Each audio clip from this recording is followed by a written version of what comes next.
Assalamualaikum warahmatullahi wabarakatuh. Salam jumpa kembali dengan saya Ahmad Rifai.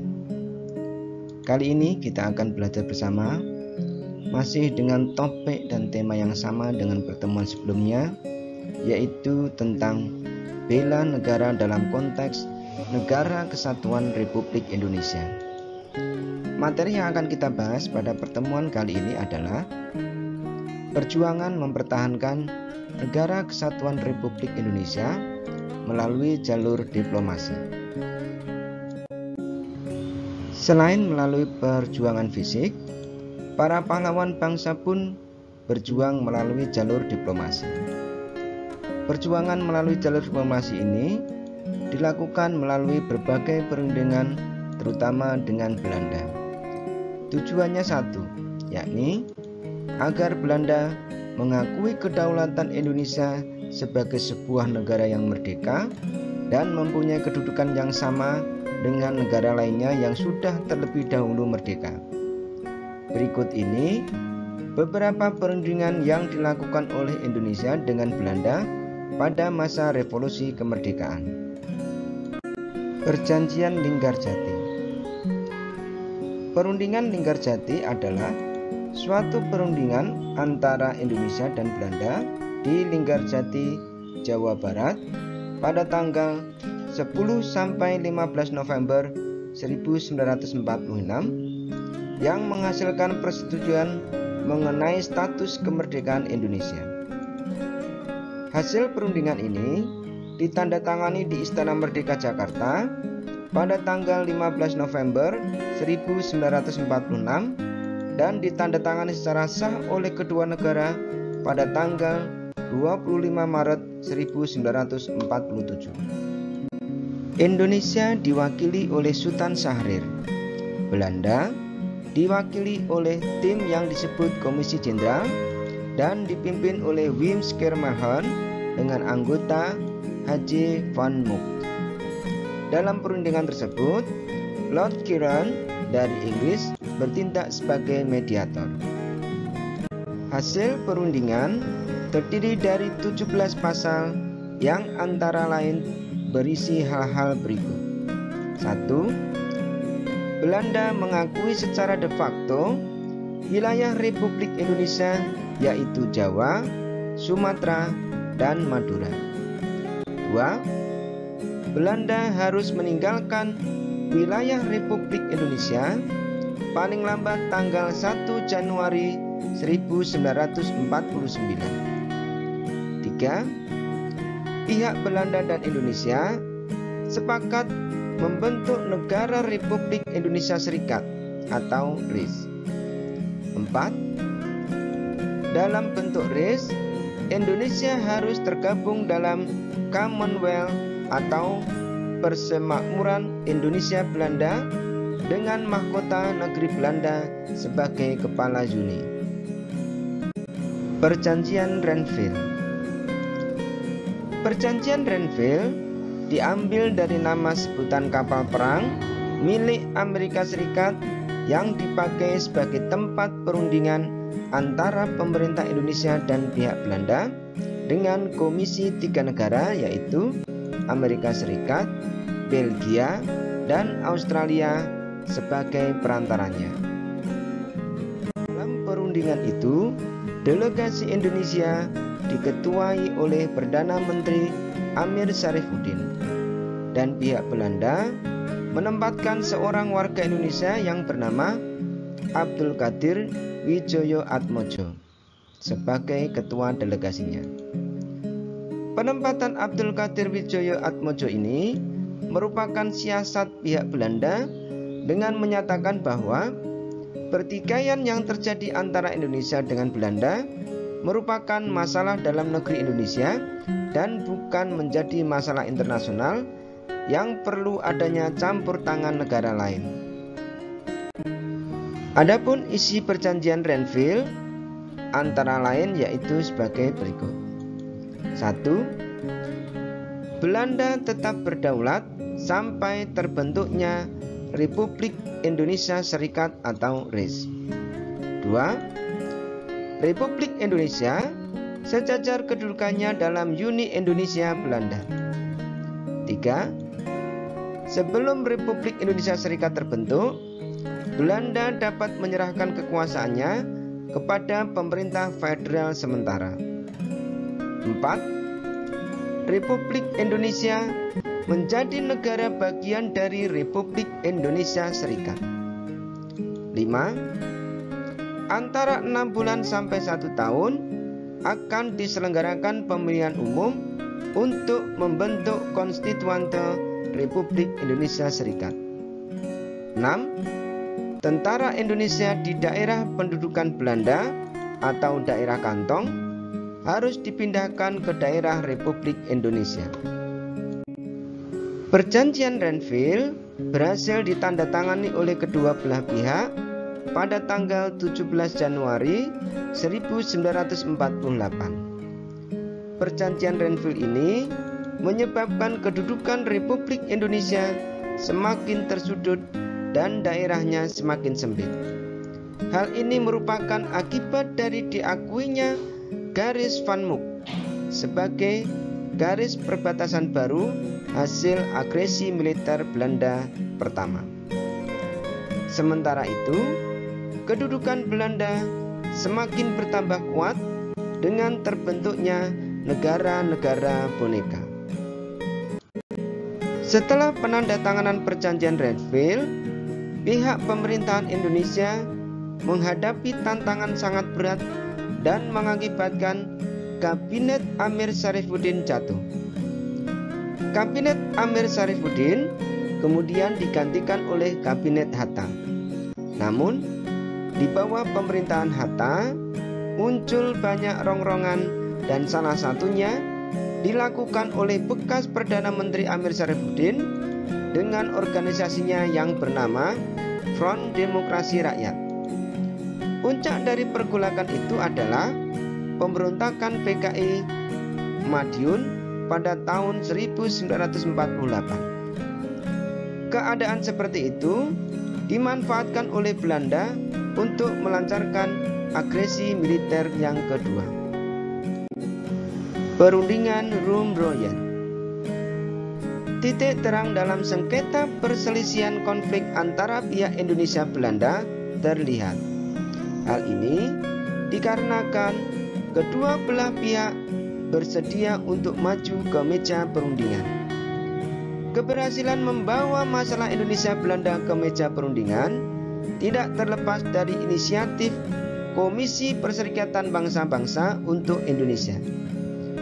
Pada tanggal 4 April 1949 dilaksanakan perundingan di Jakarta di bawah pimpinan Merle Corhan, anggota komisi dari Amerika Serikat. Delegasi Republik Indonesia dipimpin oleh Mr. Muhammad Rum. Dalam perundingan Rum Royan, pihak Republik Indonesia tetap berpendirian bahwa pengembalian pemerintahan Republik Indonesia ke Yogyakarta merupakan kunci pembuka untuk perundingan selanjutnya. Sebaliknya, pihak Belanda menuntut penghentian perang gerilya oleh Republik Indonesia. Akhirnya, pada tanggal 7 Mei 1949 berhasil dicapai persetujuan antara pihak Belanda dengan pihak Indonesia. Kemudian disepakati kesanggupan kedua belah pihak untuk melaksanakan resolusi Dewan Keamanan Perserikatan Bangsa-Bangsa pada tanggal 28 Januari 1949 dan persetujuan pada tanggal 23 Maret 1949. Pernyataan pemerintah Republik Indonesia dibacakan oleh Ketua Delegasi Indonesia Mr. Muhammad Rum yang antara lain berisi sebagai berikut. 1. Pemerintah Republik Indonesia akan mengeluarkan perintah penghentian perang gerilya. 2. Kedua belah pihak bekerja sama dalam hal mengembalikan perdamaian dan menjaga keamanan serta ketertiban. 3. Belanda turut serta dalam konferensi meja bundar atau KMB yang bertujuan mempercepat penyerahan kedaulatan lengkap dan tidak bersyarat kepada negara Republik Indonesia Serikat. Pernyataan delegasi Belanda dibacakan oleh Dr. J.H. van Rooyen yang berisi antara lain sebagai berikut. 1. Pemerintah Belanda menyetujui bahwa pemerintah Republik Indonesia harus bebas dan leluasa melakukan kewajiban dalam satu daerah yang meliputi Karesidenan Yogyakarta. 2. Pemerintah Belanda membebaskan secara tidak bersyarat para pemimpin Republik Indonesia dan tahanan politik yang ditawan sejak tanggal 19 Desember 1948. 3. Pemerintah Belanda menyetujui bahwa Republik Indonesia akan menjadi bagian dari Republik Indonesia Serikat atau RIS. 4. Konferensi Meja Bundar atau KMB akan diadakan secepatnya di Den Haag sesudah pemerintah Republik Indonesia kembali ke Yogyakarta. Setelah tercapainya perundingan Rumroyen pada tanggal 1 Juli 1949, pemerintah Republik Indonesia secara resmi kembali ke Yogyakarta.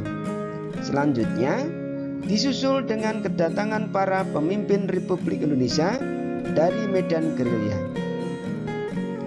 Panglima Besar Jenderal Sudirman tiba kembali di Yogyakarta pada tanggal 10 Juli 1949. Setelah pemerintahan Republik Indonesia kembali ke Yogyakarta, pada tanggal 13 Juli 1949 diselenggarakan sidang kabinet.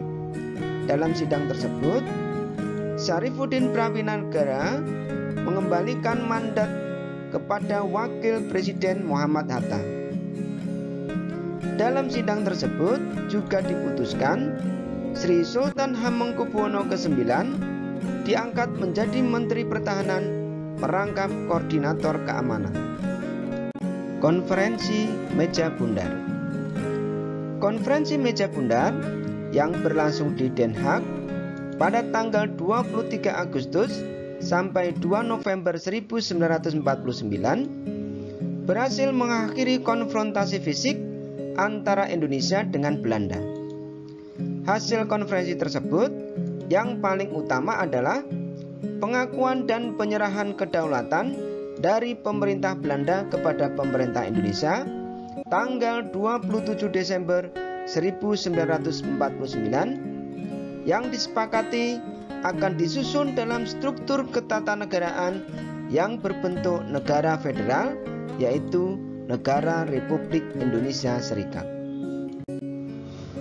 Di samping itu, terdapat 4 hal penting lainnya yang menjadi isi kesepakatan dalam konferensi Meja Bundar. Pertama, pembentukan Uni Belanda Republik Indonesia Serikat yang dipimpin oleh Ratu Belanda secara simbolis. Kedua, Soekarno dan Muhammad Hatta akan menjabat sebagai Presiden dan Wakil Presiden Republik Indonesia Serikat untuk periode 1949 sampai 1950 dengan Muhammad Hatta merangkap sebagai Perdana Menteri. 3. Irian Barat masih dikuasai Belanda dan tidak dimasukkan ke dalam Republik Indonesia Serikat sampai dilakukan perundingan lebih lanjut.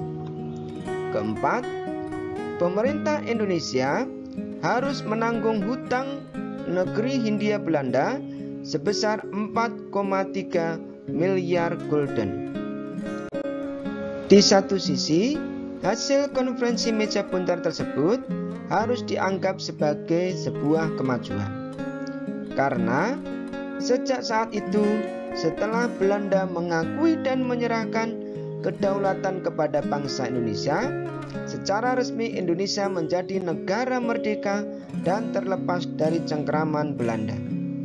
Namun, di sisi lain, kesepakatan yang dihasilkan dalam konferensi Meja Bundar tidak serta-merta menyelesaikan permasalahan bagi Indonesia.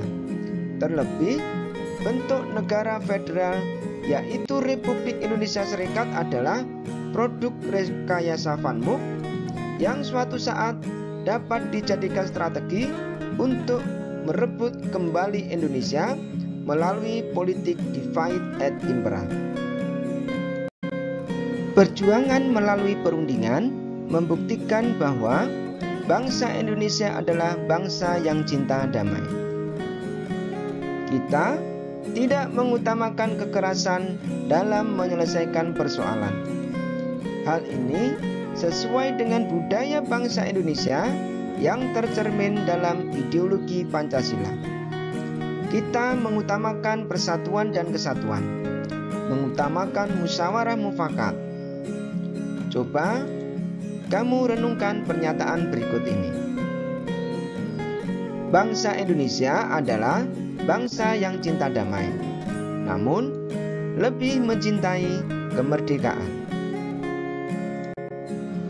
Demikian anak-anak, pembahasan konsep tentang perjuangan mempertahankan negara kesatuan Republik Indonesia melalui jalur diplomasi yang dapat Bapak sampaikan.